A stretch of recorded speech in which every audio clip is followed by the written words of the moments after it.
Welcome to Big City, Small Town, the weekly podcast all about San Antonio and the people who make it go and grow. I'm your host, Bob Rivard.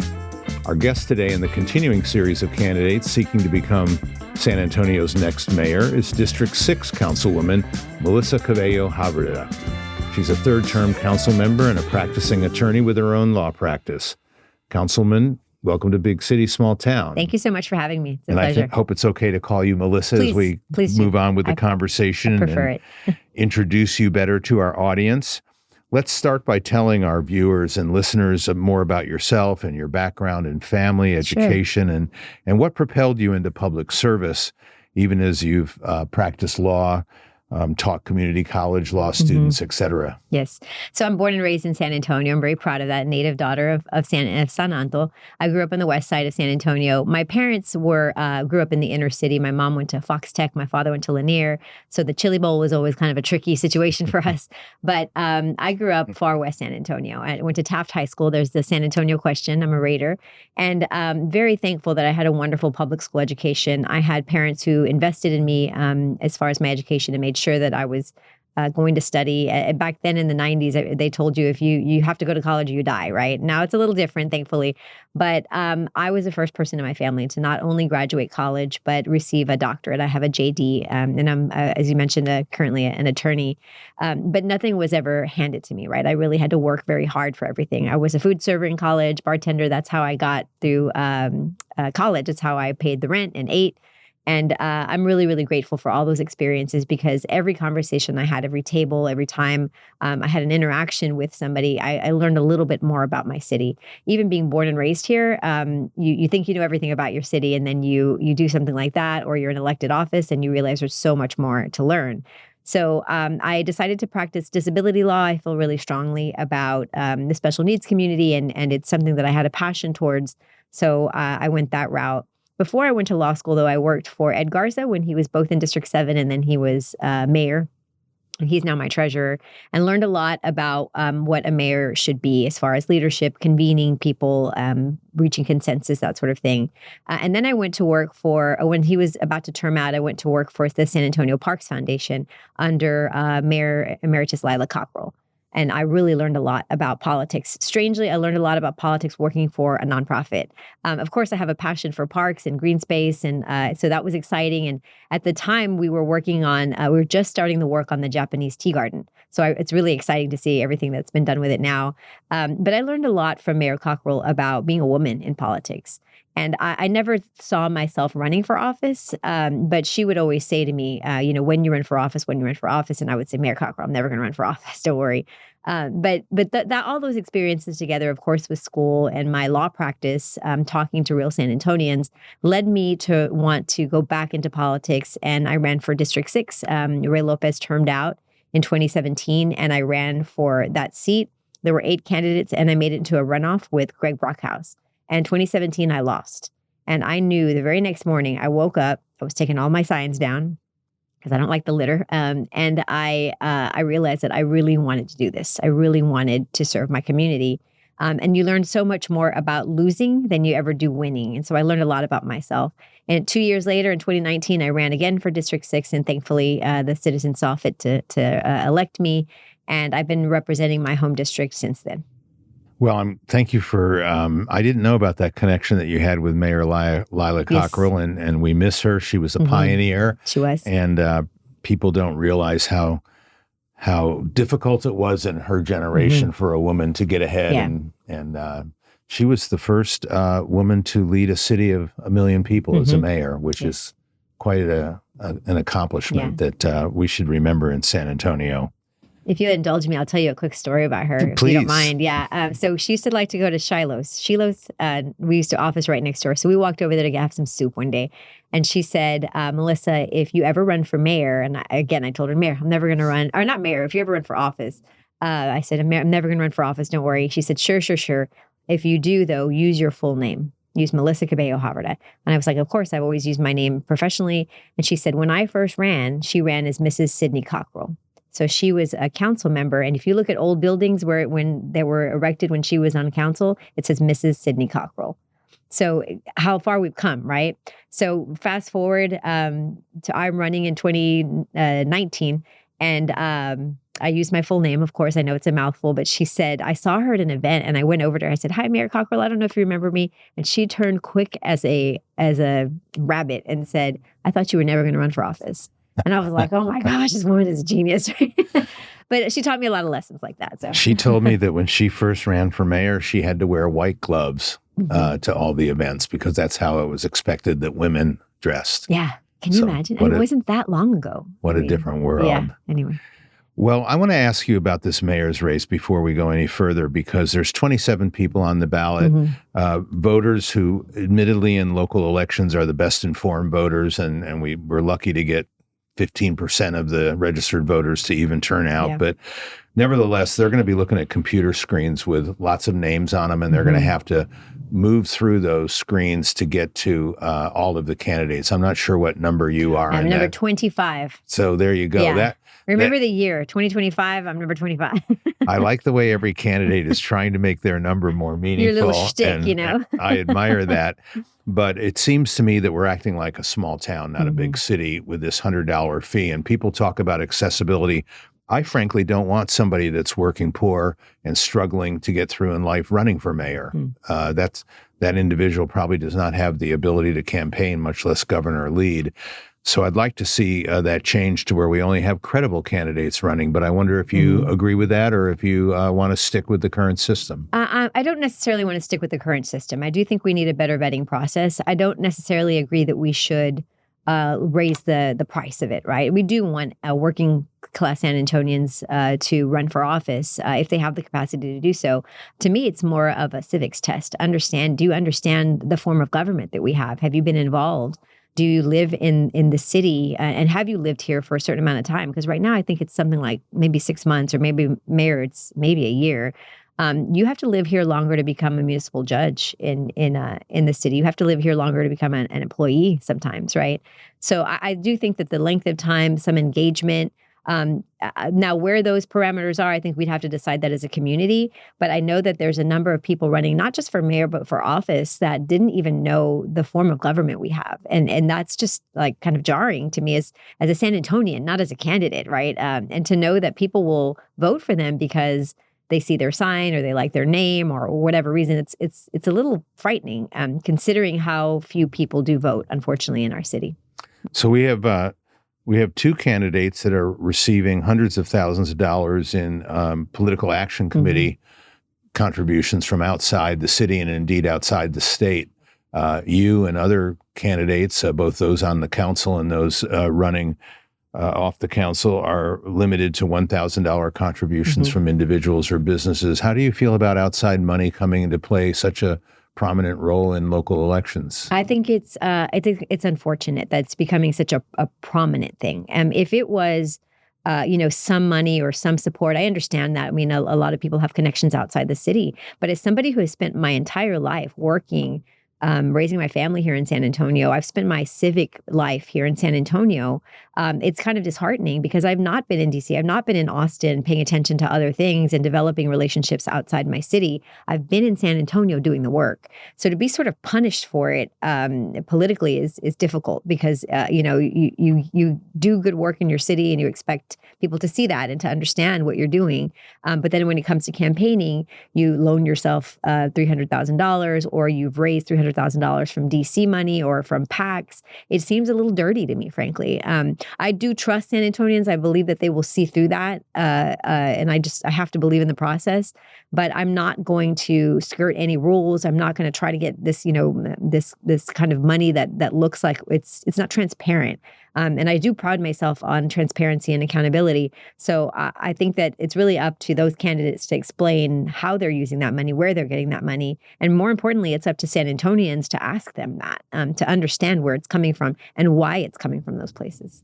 So as people assess your candidacy, Melissa, how would you describe yourself as either being similar or dissimilar to Mayor Ron Nirenberg and his 8 years in office and programs that he has launched, whether you support them in their current form or not, Ready to Work, the housing bond, some of the major initiatives under his watch? Yeah, I believe that the mayor's heart is always in the right place. I believe wholeheartedly that he believes in San Antonio. He wants the best for San Antonio.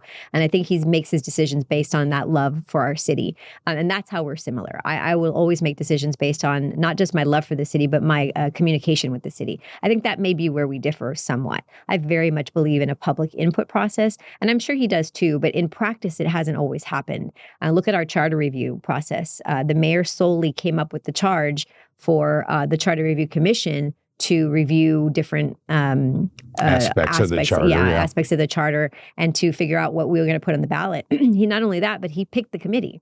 We had no say as council members. And look, it's not me, Melissa, that should have a say all the time. It's me, the representative of a tenth of the city. There's 150,000 people behind me that I represent. So I would have liked for their voice to be heard. And I was very vocal about it. I mean, this isn't anything new that I'm saying. And at the end, I did bring up, well, can we look at these other things? Can we look at these other charter review commissions? And my criticism was that not one of these items that was put on the ballot came from the neighborhoods of our city. And that's real San Antonians.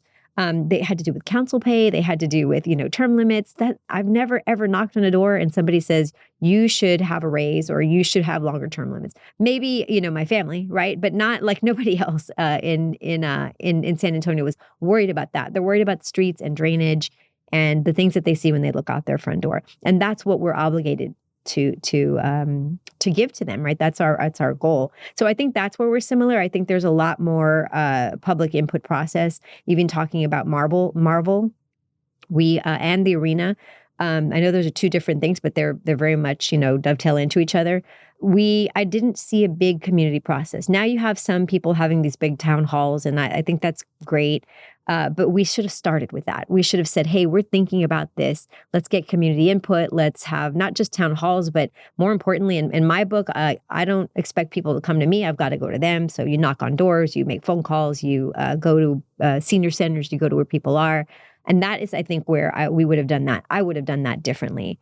And not only that, but again, including all the representatives in that conversation. A couple of weeks ago, we had to fight to get the East Side representative in, and I made that motion. I'm thankful that it passed, to get the East Side representative and the downtown representative involved in the conversation, because they represent the areas that are being the most directly affected. You're referring to Bexar County Commissioner Tommy Calvert, or? No. So we, at the city level, we were about to sign or enter into negotiations for the memorandum of understanding between the city, the county, and the Spurs. Right. And the person who was representing us was the mayor. The county was county judge. Spurs was the Spurs. But I said, hey, we really should have the East Side representative, who right now is Councilwoman Mickey Rodriguez, and the District 1 representative, Dr. Sokor. They should be involved in these conversations. Their neighborhoods are going to be directly affected. So that day on the dais, I made a motion. It passed, thankfully, and they're now involved in those conversations. Okay. And remember, it's not them; it's their the people that they represent.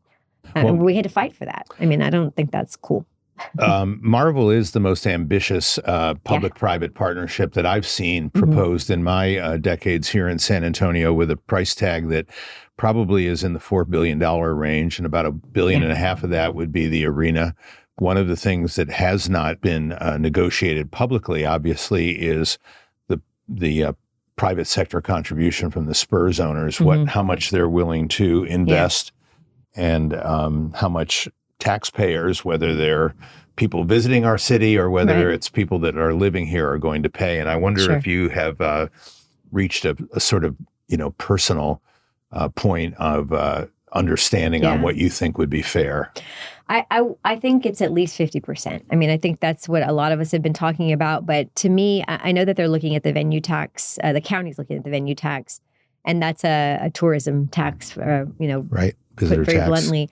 But the voters have to vote on it. And so in that way, if the county decides to put that up, I'm at peace with that, because the San Antonians, Bexar County residents will vote on that, and they'll have their say in that. And I feel very comfortable with that, whichever way they go. Now, if they vote, if the county does put up the venue tax on the ballot and our constituency votes against it, we have to have some very different conversations. But I do believe that the Spurs should put some skin in the game. There are other arenas throughout the country where you've seen it entirely funded by the entity, right? Ownership. The ownership.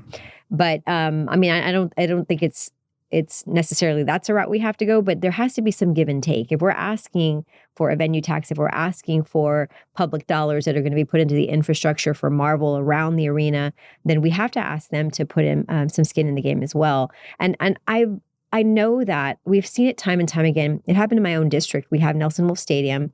And, the Missions are going to move downtown.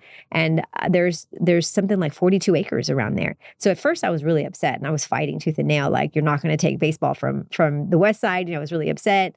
And then I realized, you know what, that's just opportunity. They never, all those promises made to the Edgewood area, which is where it is, it's around that area, in District 6 in West San Antonio, they were never kept. There's no economic development around there. There's a few restaurants, but you go to the ball game and then you leave. You go somewhere else, right? It was never built in the way that I think we should have built it up. So when I realized they were leaving, I thought, you know what, that's 42 acres. I'm going to make good on that promise. I'd like to see it become like a Brooks campus, like a port, something that's an economic generator and including community center, senior center for that area. That's opportunity for me, right? So I think that's when we look at the East Side now, we should look at it the same way. There's a lot of designs, a lot of plans right now for the East Side, and I think I don't know that anybody's knocked on a door in on the East Side and really talked to people about what they want to see, but we have to do that.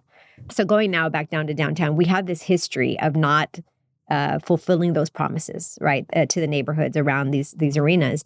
And so what I definitely want to see in the planning is how, if you're going to make this promise to me, just make good on it now. It has to start with the development right now, not if you build it, they will come, because they won't. We've seen it, even downtown. And I want to be real clear. I think every dollar spent on our downtown is an economic generator for the entire city. Absolutely. And I want to look back in 10 years, however long it's going to take, and I want to see it. I want to see Marvel. I want to see the arena. I want to see it all done really well. I think we are, as a city, are on the precipice of true greatness, real world-class city. I believe that in my heart. I'm a San Antonian. I'm always going to say we're a great city, but we're just on the cusp of this kind of stepping up to the next level. And I do believe that Marvel is a big part of that. But it's all in the execution. So I want to look back in 10 years and see it all done. But I want to make sure that we crossed every T, we dotted every I, that we talked to every community member we could about housing displacement, about economic development in the area, not just downtown, but on the East Side where we're leaving. And all of that has to be the open discussion. It all has to be in the planning process. No kind of, we're going to build the arena and then we'll figure out economic development later. It has to be within that process, an open process right now. And I think that's how if we have a real plan, not just, these really nice pictures, and a real plan to show, if I'm knocking on a door and talking to Miss Martinez on the West Side, hey, this is how we're going to do it. Maybe she'll understand it and want to do it, maybe not, but at least we have to show that plan. And not just promise. Taking that 42 acres and turning it into a job generator like Port San Antonio, mm-hmm. which is amazing, the mm-hmm. former Kelly Air Force Base, or Brooks City Base now, or Brooks City, I guess we call it, the former Air Force Base there. Those require an evangelical kind of mayor in the kind of model of Henry Cisneros that can go out mm-hmm. and sell the city and help us mm-hmm. compete. We Absolutely. Have not had a lot of success competing with Austin and Dallas for all these corporate relocations and expansions that have occurred mm-hmm. since the pandemic in the state. And I wonder if you see the job a little bit differently than Mayor Nirenberg or some of his predecessors in mm-hmm. terms of what you would do to be an ambassador for San Antonio out there advocating for the city in a way that attracts more national attention. I think it's absolutely necessary. Again, this time is crucial. I think because we're on this cusp of being a world-class city in a way that we never have been before. I think it's crucial for our next mayor to travel and to help other communities understand all the great things that San Antonio has to offer now. The balance for me is always staying who we are. We always have to stay San Antonio. We can take a lot of ideas from different municipalities across the world, but they have to fit into the San Antonio mold, into our culture. And so that's what I can do as mayor, right? I have traveled to India, I've traveled to Colombia, I've traveled to go sell our city, not just for businesses, but for airline routes, right? Like direct routes to different cities. And we've been very successful in doing that, but it takes that extra kind of, I'm from here, and let me tell you all the great things about San Antonio. And that's what I have. I think that a lot of candidates don't have is not just am I from here, but I have stayed here and I built my business here and I'm raising my family here. So there's no one better to sell San Antonio. That's somebody that never wanted to leave. And there's a lot of reasons why, right? And I think not only my sort of credentials as a native San Antonian, but I bring all the stories of all the people that moved here, why they moved here. That's my favorite thing to ask like an Uber driver. It's like, how'd you end up here? I want to know all the reasons.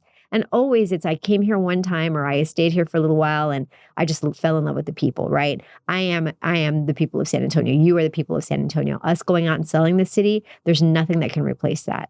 And so it's not just, of course, we're going to have all the data and the numbers and how you're going to be successful as a business here, but it's the salesman job, right? Saleswoman job. We have to go in, we have to show really who we are and why you should come here because we're going to take care of you. Another big part of that is, yes, bringing in businesses from other areas of the country and the world, but it also it means taking care of our small businesses. The success that we have here is no greater selling point to another business outside of San Antonio than the businesses here. If we're showing real success in our small businesses here, then we're going to attract all those businesses.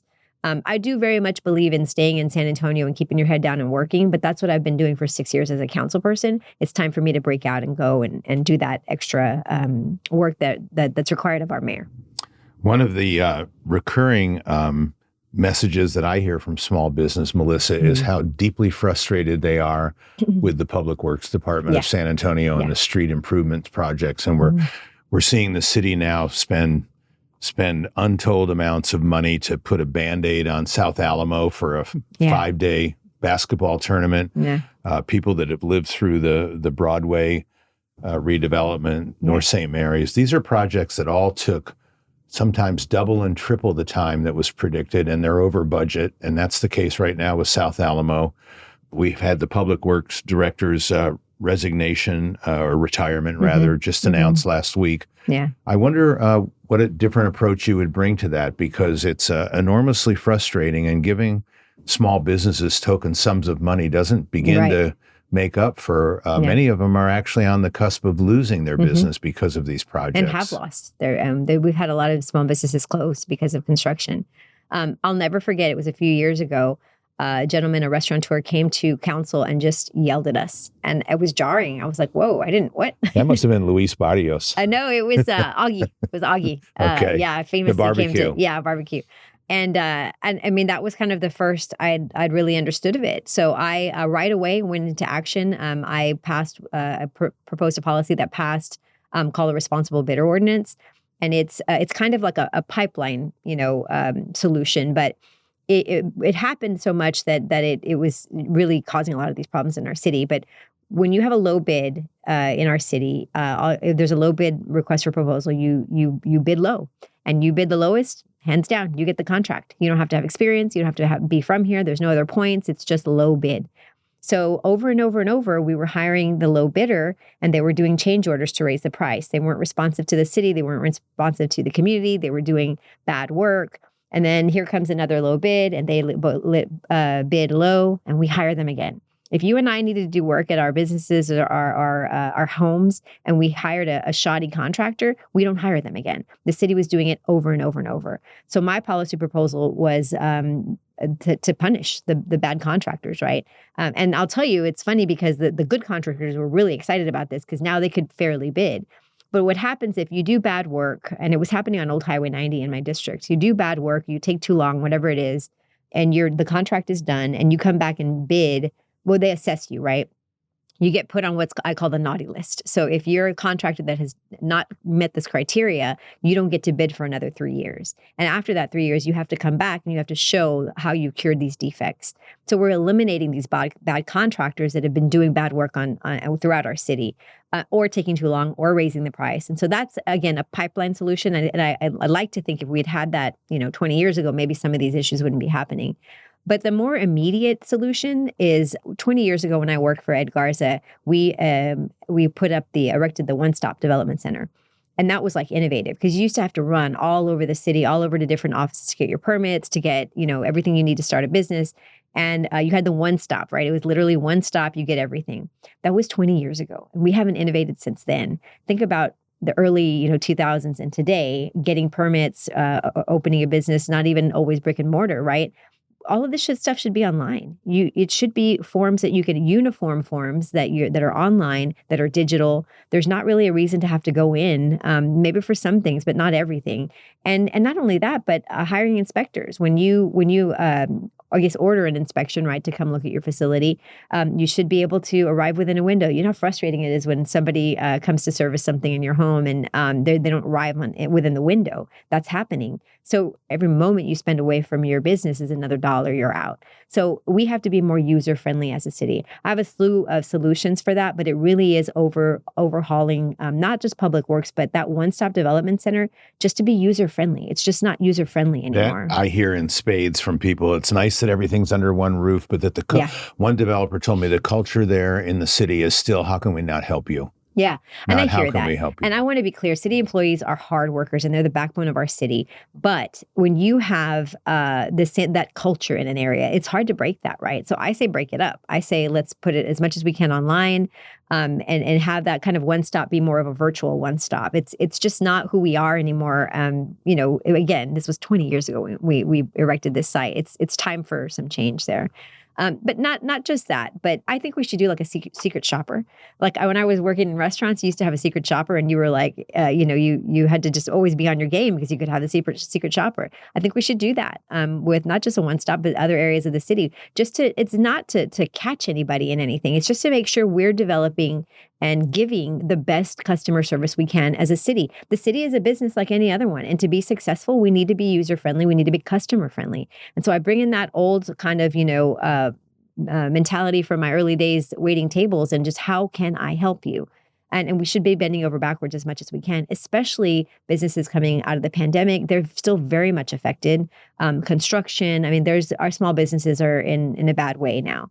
And they also, I want to say that they don't always like being called small businesses because they're micro businesses or they're legacy businesses.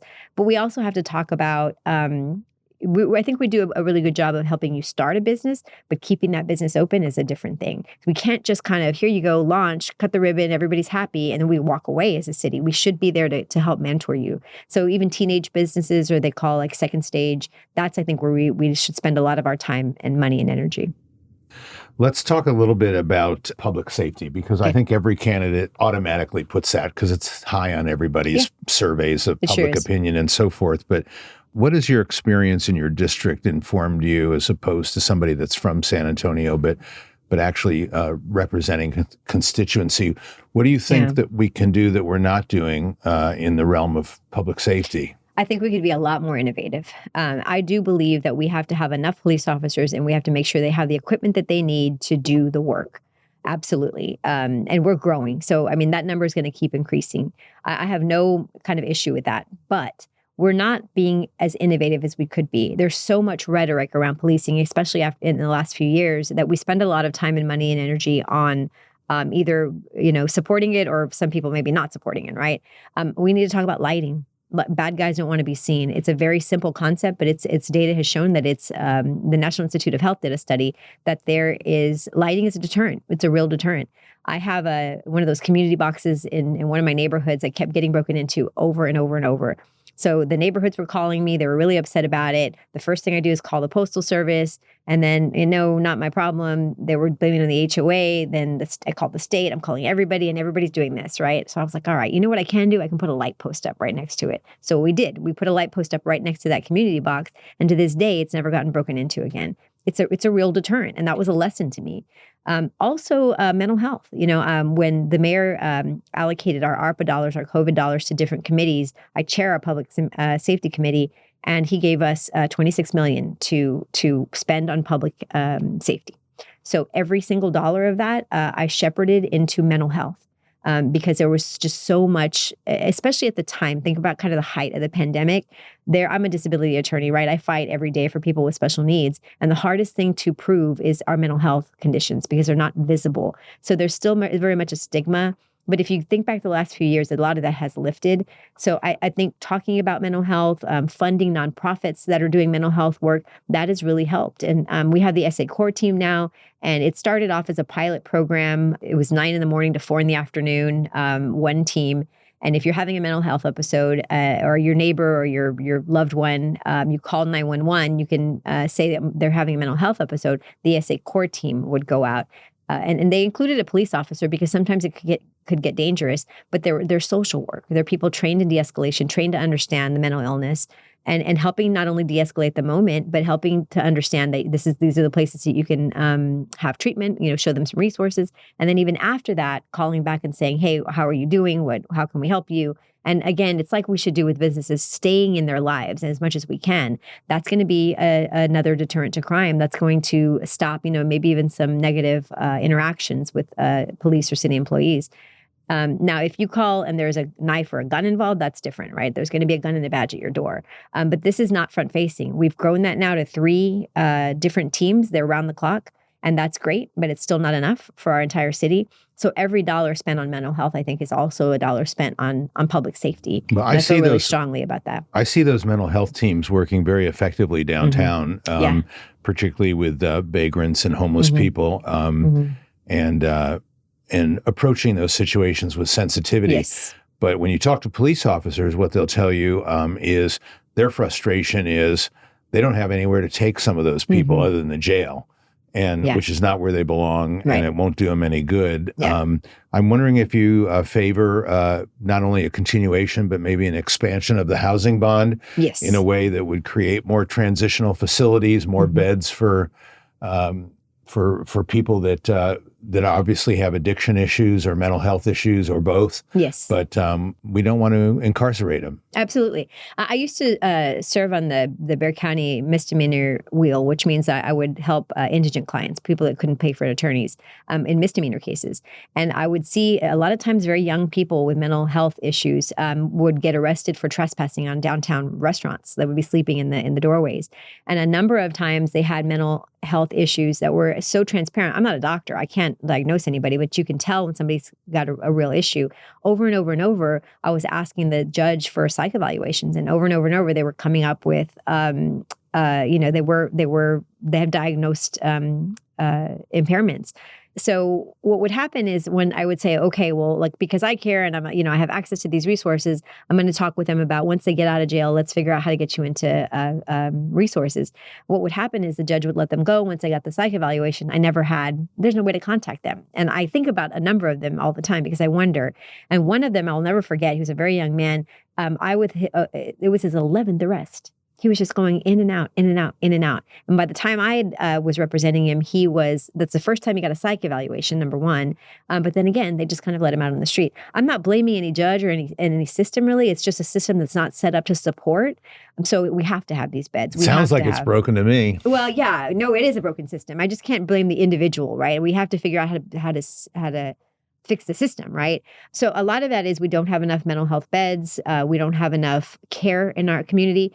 I mean, I just read yesterday that Center for Healthcare Services, their funds are going down because of federal cuts. Absolutely. They're a number one indigent mental health care provider. They're the safety net. They're the safety net, and they're being cut. That safety net's being cut, and it's terrifying right now. So going back to your question, the housing bond, I think, is absolutely essential. I'm thankful that our community sees that affordable housing is a real issue.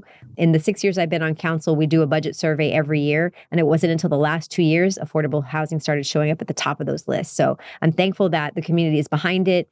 They voted in the last housing bond. And I think one of the big successes has been Town Twin Village. I don't know if you've heard of them. On the east side. Yeah, we have to duplicate that as much as we can all over the city because it's low to no barrier. And yes, people have substance abuse issues. They have mental health impairments. Sometimes they have dogs. And so some places won't take them, right? And we don't want to separate them from their companion. So a place like Town Twin is absolutely essential and key. I'm sorry that it took so long to get there, but that's rapid rehousing. That is literally getting them in a place where they're safe, where they're going to have sustenance, and they're going to have access to care. They're going to have, maybe substance abuse treatment. They're going to have mental health treatment. They can, have a place to support their companion animal, whatever it is. And I'll tell you that I've been to a lot of these encampments, and every time I go to one, they're communities. They know each other and they're watching out for each other. And I was a little shocked the first time I went. They were asking, like, they know everybody's name. They know where they are. I'm not saying that they're all always up to good things, but they do understand and they have a community. So to sort of put them in a place where they're housed and they're safe and they can make their an ability and a place to make better choices, we have to support that. So a new housing bond is crucial. It's probably going to be, the last housing bond was really the first one. So we're going to have to up it. We're going to have to increase it and try to figure out how to duplicate this model that's been working so well across the city. Where do you stand, Melissa, on the conversation about not waiting for the 2027 bond to do that?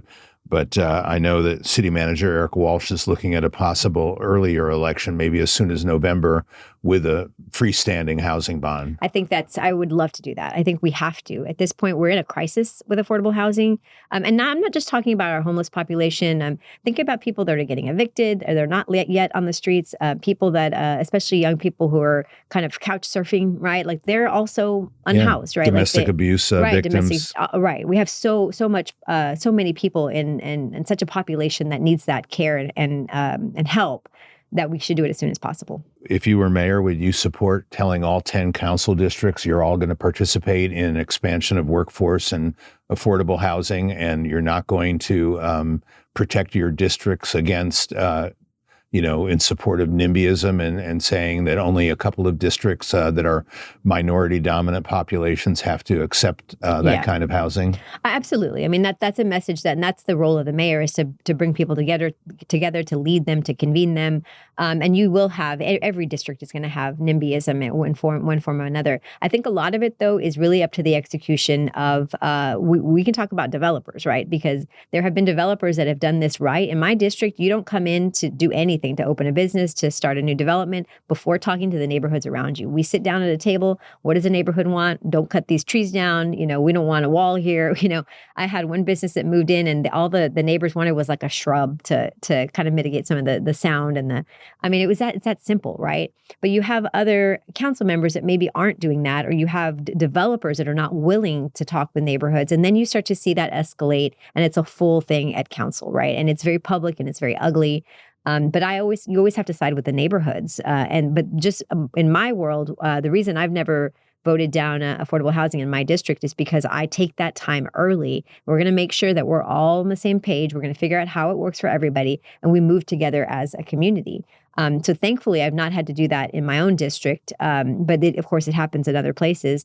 And showing that leadership as a mayor, look, we have to come up with, this is a policy that we're operating under. We have to fight that NIMBYism, but the way to fight it is not to come attack it at the end. It's to get that buy-in, that input in the very beginning. And sometimes it takes a little longer to do it, but I would much rather do it right than do it fast. Well, we're going to run out of time, okay. Which is unfortunate because we could just keep going indefinitely, I think. But I want to ask you about the 2019 Climate Action and Adaptation Plan that Council passed. And frankly, it's just sat on the shelf gathering dust since then. And I wonder, as mayor, would you revisit that plan? Would you like to take it in its current form? We obviously have a tension with the oil and gas industry and with climate change deniers. But one way or the other, it seems to me that we're looking to leadership to say, we've got to do something for future generations about what's happening. We had 72 days last year, over 100 degrees in the city. Right. Our energy grid's vulnerable. We don't have mass transit investment to the degree that we need it in the city. So where do you stand on all that?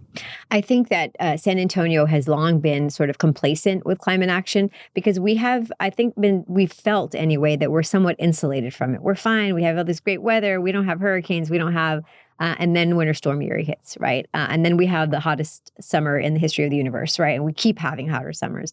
And I think we're at that pain point.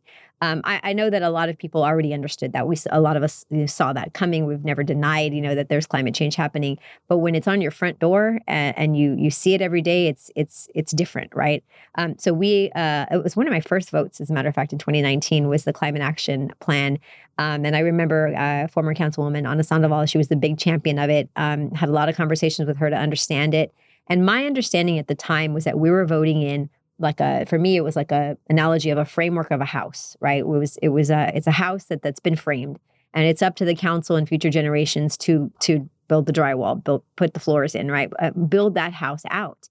I don't see that if you look at that house today, in my analogy, it's still a frame. We don't really have a lot. We spent $30 million on solar for city buildings, and that's a huge step forward. But not every city building was ready for it.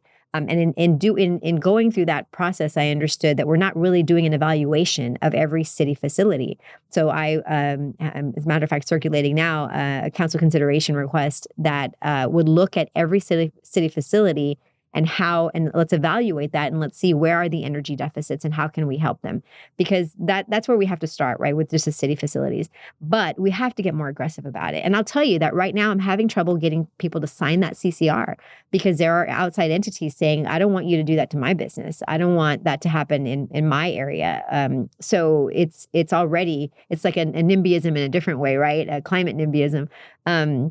And so it's been difficult to sell it. So I think, again, as mayor, having that influence and bringing the council together. Also, we're going to have at least 4 new council members, right? This next time around. And I do believe that people at the doors are talking about climate more than they ever were before because of what we're experiencing. So now is kind of the time. I mean, not kind of, it is the time. It's long past the time, but I think the iron is hot right now. So as mayor, that would be one of my priorities, is making sure that we are filling out that house, that we're looking at policies and plans, very aggressive policies and plans to ensure that we as a city anyway are adapting and understanding how to deal with all the climate changes that are happening. 2 years ago, we had Greg Egghardt on the podcast. He's the senior environmental engineer for SAWS and the Edwards Aquifer Authority. Mm-hmm. And he cited a figure which really has stuck with me, which is in the summers in San Antonio, 50% of the water that we're using is being used by people and businesses with automatic irrigation systems that are watering non-native turf and landscapes, and that we literally could reduce our water consumption by 50% if we would follow in the tracks of Albuquerque and Las Vegas and other southwestern cities and say, you've got to have native landscaping. Yep.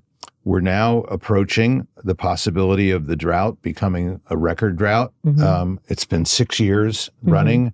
We're on the edge of our seats about wildfires, particularly in the Texas Hill Country and around the city. Yeah. And the city council has hesitated in the past to touch that as we don't want to upset the neighborhood associations on the north side and northwest side. Yeah. But they're using half of our water, and people that live in the inner cities who are minority dominant, they're paying for that. Yeah. Absolutely. So I'm not afraid of it. I introduced a policy a while back to allow a lot of HOAs won't allow native landscaping, which is ridiculous. Right. Xeriscaping or all of that. Right. And I actually did learn this on a trip to it was Albuquerque or Santa Fe, but all these beautiful landscapes that have native plants, not a lot of grass. And I mean, they're gorgeous, right? I think that HOAs were thinking, well, they're just going to put a yard of rocks and call it a day, right? So I understand that we all want our neighborhoods to look beautiful, but we also want to drink water. We want clean water. We want safe water, and we have a water problem. We have enough water now, but we don't know that we're going to have enough in the future. And so we have to be good stewards of that. And so I introduced this policy, and I'll never forget. It was a Municipal Utilities Commission meeting, and Robert Puente, who I think is a good guy, I asked him, hey, if we could remove these or supersede HOA restrictions on xeriscaping and native landscaping, would that save water? And he said no. And it was like jarring. I mean, it kind of took the wind out of my sails, right? But I started talking more to other people about it. I'm not an expert on it, so I didn't have a whole lot to say back, but I'll just say I didn't buy it, right? So I started talking to people and understand that couldn't be a real game changer. I'm not afraid of any HOAs. My own HOA won't allow it. And that's really how I learned it, because there was an individual who did it and was told, you got to get rid of it. So anyway, I mean, going back to the fact you're a lawyer, someone needs to sue those HOAs. Right. Yeah. Well, I don't think we need to, I don't want to go that route necessarily, but we do need to change our city ordinances that will supersede an HOA covenant. You're not allowed to do that. I mean, it may end up in a lawsuit. I don't want to do that, but we got to fight for what's right in our community, and that's right for our community, making sure that we have good, safe, clean water. We have enough water. We're saving it as much as we can. And again, those can be really beautiful landscapes. And look, as a homeowner, I would love not to have to worry about my dead grass. I mean, I don't water at all because I don't want to, hurt our water or lower our aquifer any, but I don't want a dead grass lawn either, right? I would love to have beautiful native landscape. And I think most homers would like to do that, but they have to follow their HOA covenants, right? They don't want their home being taken by a neighborhood association. So I think it's important. I think it's not as innovative as I think people think, but sometimes for some communities it is. And so we just have to fight that stigma, I guess. Well, conserving and managing our water as we add another 1 million people to the to the city population over the next couple of decades is a critical issue and a good place to stop. So thank you so much, Councilwoman, for coming on to Big City, Small Town. I enjoyed it. Thank you very much. Appreciate you. Please share this episode with friends and colleagues, and do sign up for Monday Musings, our weekly newsletter at bigcitysmalltown.com. Big City Small Town is brought to you by Weston Urban, building the city our children want to call home, and Geekdom, where startups are born and smart ideas become businesses. Our producer is Corey Ames, video by Erica Rempel, and sound engineering by Alfie De La Garza of Sound Crane Audio. We will see you next week.